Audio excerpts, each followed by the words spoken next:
دوستوں، ساتھی بزرگوں، آج کے اس سالانہ انجمن میں جس موضوع کے تحت کچھ باتیں بولنا چاہتا ہوں ان کا عنوان ہے توحید ایک عظیم نعمت۔ توحید ایک عظیم نعمت ہے۔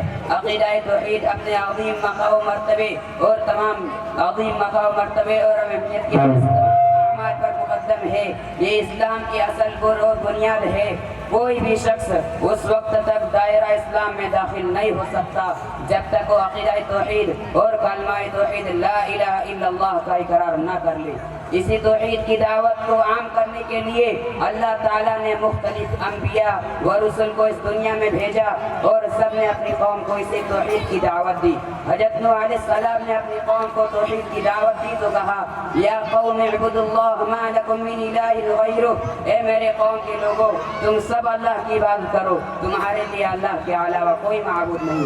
حضرت ہود علیہ السلام نے بھی اپنی قوم کو اسی بات کی دعوت دی یا قوم اعبدوا اللہ ما لکم من الہ غیرہ، اے میرے قوم کے لوگوں تمہارے لیے اللہ کے سوا کوئی معبود حقیقی نہیں، لہذا تم لوگ اسی کی عبادت کرو۔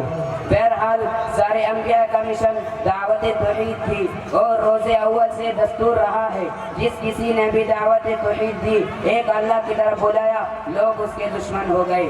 حضرت موسیٰ علیہ السلام کو فرعون کی عداوت جھیلنی پڑی، حضرت ابراہیم علیہ السلام کو شعلہ بھڑکاتی آگ میں ڈالا گیا۔ آخر نبی صلی اللہ علیہ وسلم نے بھی جب توحید کی دعوت دی، ایک اللہ کی طرف بلایا اور باران کی چوٹی سے آواز لگائی قولوا لا الہ الا اللہ تفلحون، اے لوگو لا الہ الا اللہ کہہ دو کامیاب ہو جاؤ گے۔ نتیجہ کیا ہوا؟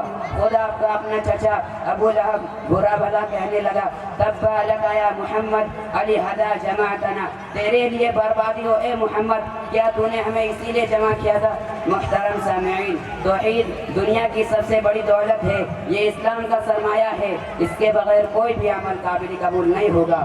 جنت میں جانے اور جہنم سے نجات پانے کا واحد ذریعہ ہے، بلکہ حالت شرک ماننے والے شخص پر اللہ نے جنت حرام کر دی ہے۔ اللہ کا فرمان ہے من یشرک باللہ فقد حرم اللہ علیہ الجنہ، جو بھی اللہ کے ساتھ کسی کو شریک ٹھہرائے گا تو اس پر اللہ نے جنت حرام کر دی ہے اور جہنم اس کا ٹھکانہ ہے۔ توحید کی اسی اہمیت کے پیش نظر اہل توحید نے ہر قسم کی صعوبتوں، تکلیفوں اور مشقتوں کو برداشت کیا، لیکن توحید سے کوئی سمجھوتہ نہیں کیا۔ نبی اکرم صلی اللہ علیہ وسلم کے صحابہ ہو یا آپ سے پہلے انبیاء کرام کو دیکھا جائے، خدا واحد پر ایمان اور توحید سے رشتہ مضبوط کرنے کی بنا پر انہیں بڑی تکلیفیں دی گئی، لیکن ان لوگوں ان مصائب و آلام پر بندہ پیشانی کے ساتھ صبر کیا اور ان کے زبان مبارک توحید کے نغموں سے معمور رہی۔ توحید کی امانت سینوں میں ہے ہمارے، آسان نہیں مٹانا معنی و نشا ہمارا۔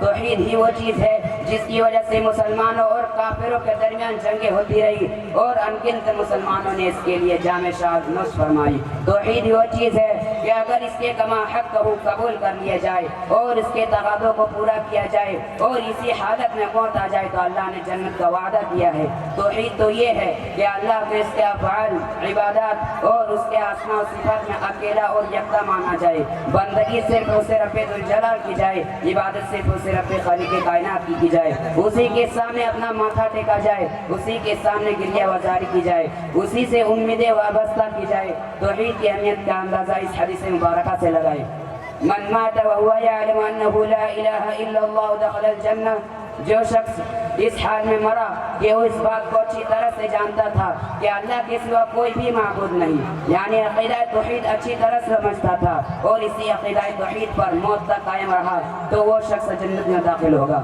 الغرض توحید راہ نجات ہے، کامیابی کی کنجی ہے، تمام احکام میں اولین حکم ہے۔ توحید ایمان کا سب سے افضل شعبہ ہے، توحید جنت میں داخلہ اور جہنم سے نجات کا واحد ذریعہ ہے، لہذا بندہ مومن کو چاہیے کہ وہ توحید پرست بنے، اللہ تعالیٰ کی الوہیت، ربوبیت اور اسماء و صفات میں ذرہ برابر بھی شرک سے گریز کرے، عقیدہ توحید کی حفاظت کرے، کیونکہ یہی دنیا و آخرت کی سعادت ہے۔ اب آخر میں اللہ تعالیٰ سے دعا ہے کہ اللہ تعالیٰ ہم سب کو توحید پرست بنے، جب تک دنیا میں زندہ رکھے، توحید پر قائم و دائم رکھے اور خاتمہ ہو تو خاتمہ بالخیر ہو، آمین۔ وآخر دعوانا ان الحمدللہ رب العالمین، والسلام علیکم ورحمۃ اللہ وبرکاتہ۔